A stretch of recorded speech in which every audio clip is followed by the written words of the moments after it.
The fund's NAV is down 31% in 11 trading days.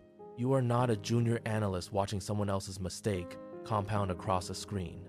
You are the portfolio manager, the architect, the person whose name is on the investor letters, whose thesis is built into every position on the book, and whose conviction is now the single largest liability the fund carries. The trade that started this is a concentrated long position in a European energy infrastructure company. The position was sized at 22% of the fund at entry. That sizing was deliberate. You had 18 months of research behind it. You had a variant perception the market had not yet priced. You were correct about the business. You were wrong about the timing. In a leveraged fund operating at 1.8 times gross exposure, being wrong about the timing is not a recoverable error once the margin clock starts. The fund launched 4 years ago. It launched well. Year 1 returned 34% net. Year 2 returned 19%. In year 3, you gave back 8% in a difficult macro environment and held your investor base intact because your communication was honest and your redemption gates held. You have 14 limited partners. 3 of them represent institutional capital, a family office, a fund of funds, and a university endowment. The remaining 11 are high net worth individuals who came in on the strength of year 1 performance and stayed through year 3 because they trusted the process. You built this fund from a standing start. You raised the first $40 million over 9 months of meetings, rejections, and follow-up calls that went unreturned for weeks. Some of those calls took 6 weeks to receive a response. The $180 million AUM you sit on today represents 4 years of performance, 4 years of relationships, and 4 years of compounding credibility. You are aware of all of this as you watch the position move against you on a Tuesday morning in October. The awareness does not help. It simply gives the loss a weight that a purely financial number cannot carry on its own. The position started moving wrong in week 2 of the holding period, not catastrophically. A regulatory filing in Brussels introduced language around grid access pricing that your model had not weighted heavily enough. You review the filing. You increase the probability of an adverse regulatory outcome from 12% to 28% in your internal scenario analysis. The position size remained unchanged. Your reasoning was that even under the adverse scenario, the downside was contained by the asset base of the underlying business.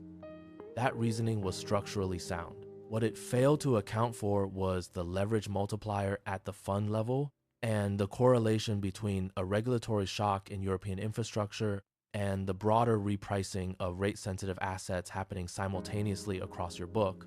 The 2 risks were not modeled as correlated. In the event, they move together. That is the trade. That is how a fund starts to blow up. Not through a single catastrophic decision, but through the accumulation of correct individual assumptions that interact incorrectly under stress. By week 4, the position is down 44% from entry. The fund's NAV has declined 19%. The margin desk at your prime broker calls on a Wednesday morning. The tone is professional. The content is not. Your leverage covenant requires you to maintain gross exposure below 2.1 times. You are at 2.3. You have 48 hours to reduce. You do not have 48 hours of liquidity in the position at the size you need to exit. The bid-ask spread on the infrastructure stock has widened as the regulatory story has circulated. Every buyer in the market knows you are a forced seller. Forced sellers do not receive market prices. You liquidate 40% of the position over 2 sessions at prices that crystallize a loss you had been carrying as unrealized. The act of selling confirms the loss. It also confirms the story. By the end of the week, 3 financial terminals are running headlines connecting the regulatory filing to pressure on European infrastructure longs. Your fund is not named.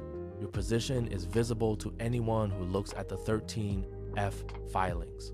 Week 6, the first redemption notice arrives. It comes from the fund of funds, $22 million. The notice is within the contractual redemption window. It is entirely legal. It is also the beginning of a sequence that you have studied in other funds and never believed would apply to your own. The technical term for what is beginning is a redemption spiral. Capital exits. The remaining portfolio must be liquidated to meet the exit. Liquidation at distressed prices reduces NAV further. Reduced NAV triggers additional redemption notices from investors whose internal risk frameworks flag drawdown thresholds. Each exit makes the next one more likely. The spiral does not require bad faith from any individual investor to function. It requires only that every investor acts rationally in their own interest. When every investor acts rationally in their own interest simultaneously, the collective outcome is irrational. That is not a failure of the investors. It is a structural property of the vehicle you built. You have seen this pattern in post-mortem analyses of 3 other funds across your career. You have a clinical understanding of exactly how it ends. You begin the investor calls. The calls are the hardest thing you have done in finance, not because the investors are hostile, because several of them are not. The university endowment CIO listens to your full explanation of the regulatory thesis and the leverage interaction and says, with genuine care, that she understands. Then she tells you she is required to redeem. Her own risk committee has a 20% drawdown trigger. The fund is at 23. She has no discretion. You tell her you understand. You do understand. That makes it worse. Week 9, AUM has declined from $180 million to $94 million. Through a combination of losses and redemptions, you have reduced gross exposure to 1.1 times. The remaining book is cleaner. 3 positions are performing. The infrastructure stock has partially recovered as the regulatory language was clarified in a subsequent filing. The clarification came too late to matter for the fund's structural position. You have begun the conversation with your prime broker about whether the fund can continue operating at $94 million. The economics are unfavorable. Your fixed cost base was built for $180 million. Management fees at 1.5% on $94 million generate $1.4 million annually. Your fixed costs, technology, prime brokerage minimums, compliance, and 1 full-time employee other than yourself run to $1.1 million. The margin is not sufficient to sustain operations through a recovery period. You prepare a document you never expected to write. It is addressed to your limited partners. It describes the wind down process, the liquidation sequence, the timeline for return of capital, and the steps you will take to ensure every investor receives their pro rata share of the remaining assets at fair value. You write it over 2 evenings. You review it 4 times. The language is precise. Nothing in it is dishonest. Nothing in it captures what the past 9 weeks have actually been. The wind down takes 11 weeks. Every position is liquidated in an orderly sequence. The prime broker is cooperative. The legal process is clean. No investor pursues litigation. The final NAV at wind down is 41 cents on the dollar relative to the fund's peak. Investors who enter at launch and held through the wind down have lost 59% of their capital. You have lost your own investment in the fund, your carried interest accrual, and 4 years of management fee income that had been partially reinvested into the vehicle. The total personal financial loss is significant. It is not the hardest part. The hardest part is a call from one of the high net worth individual investors 3 weeks after the wind down completes. He is 67 years old. He invested $1.4 million. That $1.4 million was a meaningful portion of his liquid assets. He does not blame you. He calls to say he knows you did not intend this. He calls to say he hopes you are all right. You thank him. You end the call. You sit with that for a long time. The fund is gone. The positions are closed.